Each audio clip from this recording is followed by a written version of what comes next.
Rasulullah, di depan ada malaikat Israel mau masuk. Kata Rasulullah, boleh masuk, silakan. Kemudian malaikat Israel mengucapkan salam, dan setelah mengucapkan salam, malaikat Israel menawarkan, ya Rasulullah, aku disuruh oleh Allah untuk mencabut nyawamu atau membiarkan engkau. Dalam riwayat, aku disuruh oleh Allah untuk memberikan pilihan kepadamu, al-baqa' fid dunya, tetap di dunia, atau ar-rafiqal a'la, atau dengan Allah. Nabi Muhammad menjawab, ar-rafiqal a'la, dengan Allah. Kemudian setelah itu Nabi Muhammad berdoa agar umatnya selamat. Setelah ada jaminan umatnya selamat, malaikat Israel, sudahlah, cabut nyawaku kalau memang sudah waktuku. Mulailah Nabi Muhammad dicabut nyawa beliau oleh malaikat Israel. Dan di saat Nabi Muhammad mulai dicabut nyawa beliau oleh malaikat Israel, Nabi Muhammad mengatakan, mahadha, apa ini wahai Israel? Malaikat Israel kemudian menjawab, ya Rasulullah, itu adalah sakaratul maut, itu adalah sakitnya di dalam kematian. Kemudian Nabi Muhammad mengangkat tangannya sambil berucap, la ilaha illallah, inna lil mauti la sakarat, tidak ada Tuhan selain Allah, sungguh di dalam kematian ada sakitnya, sakit kematian, yaitu sakaratul maut. Kemudian Nabi Muhammad memohon, ya Allah, Allahumma khafif alayya sakaratul maut, ya Allah, ringankan sakaratul mautku ini, ya Allah. Dijawab oleh malaikat Israel, ya Rasulullah, itu sudah aku ringankan 70 kali. Nabi Muhammad menoleh, apa malaikat Israel? Sudah kau ringankan 70 kali keringanan? Iya ya Rasulullah, sungguh aku tidak pernah mencabut seorang hamba lebih lembut dari cara mencabut nyawamu. Ini sudah aku ringankan 70 kali. Setelah itu justru Nabi Muhammad menangis, Israel, 70 kali rasanya masih sakit. Iya ya Rasulullah, memang itu sakaratul maut. Lalu bagaimana engkau mencabut umatku, wahai Israel? Allah, yang diingat siapa? Umat. Kalau engkau mencabutku dengan ringan seperti ini masih sakit, bagaimana engkau mencabut umatku, ya Israel? Dijawab oleh malaikat Israel, umatmu manusia biasa, ya aku cabut, ya Rasulullah, begitu saja. Ya sudah, begitu habis. Nabi Muhammad menangis. Tiba-tiba Nabi Muhammad mengangkat tangan dan memohon kepada Allah, Allah, Allah, inna lil mauti la sakarat, la ilaha illallah, inna lil mauti la sakarat, sungguh di dalam kematian ada sakaratul maut. Allahumma khaffif ala ummati sakarat maut, ya Allah, ringankan dari umatku sakaratul maut, wa thaqqil alayya, dan bebankan kepadaku. Sampai tidak sadar doanya Nabi Muhammad seperti itu, thaqqil alayya, itu doa cinta. Seorang ibu yang pernah punya anak, tuh lihat kalau doa Rasulullah ini masih dilakukan. Bagaimana Rasulullah bisa doa begitu? Itu bahasa cinta yang tidak bisa diterjemahkan dengan oleh akal. Seorang ibu kadang-kadang, ibu yang di belakang nih, ibu mau dikasih sakit oleh Allah? Mau, Bu? Ibu jauh sekali. Ibu mau dikasih sakit? Jawabnya tidak mau. Tapi suatu ketika seorang ibu melihat anaknya sakit, ngomong, sudahlah nak, jangan kamu yang sakit, biar ibu yang sakit. Ada atau tidak? Kenapa ngomong begitu? Itu bahasa cinta itu. Tidak rela kalau anak ini sakit, biar aku saja yang sakit. Itu yang dirasakan Rasulullah. Sakaratul maut begitu sakitnya, membayangkan betapa sakitnya umat Nabi Muhammad di saat dicabut nyawa beliau. Maka Rasulullah mengatakan, ya Allah, ringankan sakaratul maut dari umatku, bebankan kepadaku saja, ya Allah. Wala sawfa yu'tika fatarda. Permintaan Nabi Muhammad tidak ditolak oleh Allah, dikabul dan dikabul, wahai Muhammad. Sallu ala Nabi Muhammad. Dan benar, sakaratul maut kita ditahan oleh Rasulullah, ditanggung oleh Rasulullah, sehingga digambarkan oleh Imam Bukhari di saat Nabi Muhammad dicabut nyawa beliau, Siti Aisyah yang ada di situ. Rasulullah berada di pangkuan Siti Aisyah, yang saat itu Siti Aisyah melihat keringat dingin keluar dari kening Rasulullah. Siti Aisyah tidak pernah melihat keringat keluar seperti itu. Bahkan di saat dipegang kepala Rasulullah, panasnya melebihi dari panasnya orang biasa. Setiap kali ada kain dicelupkan di air, ditempelkan di kening Rasulullah langsung mengering.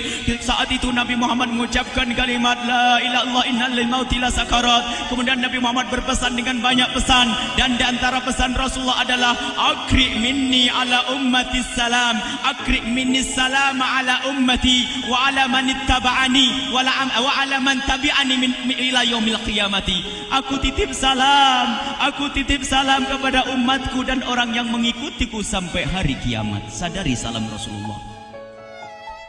Sebelum meninggal masih ingat titip salam. Salam kepada siapa? Bukan salam kepada siapa-siapa, tapi salam kepada kita. Maka mari kita mengucapkan salam kepada Rasulullah, karena Rasulullah sudah salam duluan kepada kita. Mari kita sejenak bersalam kepada Rasulullah dan hadirkan Rasulullah ada di mata kita dan di hati kita. Mari kita bersama-sama mengucapkan salam. Assalamualaikum ya Rasulullah. Assalamualaikum ya Rasulullah. Assalamualaikum ya Habiballah. Assalamualaikum ya Nabi Allah. Rasulullah mengucapkan salam untuk kita. Dan di saat itu Rasulullah keringat dingin keluar, maka oleh Siti Aisyah diusap. Oleh Siti Aisyah diusap, bayangkan saat itu Nabi Muhammad di pangkuan Siti Aisyah dan diusap oleh Siti Aisyah. Siti Aisyah berkata, keringat Rasulullah mengucur deras hingga aku usap, dan aku usap dengan tangannya Rasulullah. Diusap dengan tangannya Rasulullah. Siti Aisyah memegang tangan Rasulullah sendiri yang digunakan untuk mengusap keringat Rasulullah. Sahabat bertanya, Aisyah, kenapa harus dengan tangan Rasulullah tidak dengan tanganmu? Lihat jawab Siti Aisyah, karena tangan Rasulullah lebih lembut dari tanganku. Sallu ala Nabi Muhammad. Masih sempat nyanjung itu sahabat Nabi. Dalam keadaan begitu masih menyadari kelembutan tangan Rasulullah, jasad Rasulullah, kemuliaan Rasulullah sallallahu alaihi wasallam. Dan aku lebih menginginkan bahwasanya yang menyentuh jidat Nabi Muhammad adalah tangan yang paling mulia di dunia dan di akhirat. Siti Aisyah enggak berani menyentuhkan. Pengennya yang disentuhkan di kening Rasulullah adalah tangannya Rasulullah sallallahu alaihi wasallam. Kemudian setelah itu Nabi Muhammad merasakan sakit yang sangat untuk kita. Kemudian Nabi Muhammad mengangkat tangan tinggi-tinggi mengucapkan la ilaha illallah inna lil mauti lasakarat. Tiba-tiba tangan itu semakin turun dan ditangkap oleh Siti Aisyah. Dan di saat tangan itu jatuh di tangan Siti Aisyah, kemudian tiba-tiba paha Siti Aisyah merasakan berat kepala suci Rasulullah. Dan saat itu Siti Aisyah sadar bahwasanya Rasulullah sudah kembali kepada Allah Subhanahu wa taala. Sallu ala Nabi Muhammad. Siti Aisyah bingung di saat melihat seperti itu. Ditaruh pelan-pelan wajah Rasulullah sambil menangis lalu berkata, Rasulullah sudah meninggal. Para sahabat Nabi pada bingung. Sayyidina Ali tiba-tiba terduduk, nggak bisa berdiri. Sayyidina Utsman nggak bisa ngomong. Ada orang Sayyidina Zaid berkata, aku baru melihat Rasulullah. Setelah ini aku tidak mau melihat lagi selain Rasulullah. Ya Allah, butakan mataku. Aku tidak ingin aku kotori mataku dengan selain Rasulullah. Dan dibutakan oleh Allah. Bermacam-macam kejadian saat itu. Madinah heboh, luar biasa dengan meninggalnya Rasulullah sallallahu alaihi wasallam. Dan sungguh meninggalnya Nabi Muhammad adalah menghidupkan hati yang mati kalau orang faham. Tiba-tiba Sayyidina Abu Bakar datang. Setelah Sayyidina Umar mengatakan, siapa yang mengatakan Muhammad meninggal akan aku penggal lehernya. Jangan seperti orang-orang Nabi Muhammad sekarang lagi pergi seperti waktu Musa pergi kepada Tuhannya, kepada Allah, nanti akan kembali kepada kita.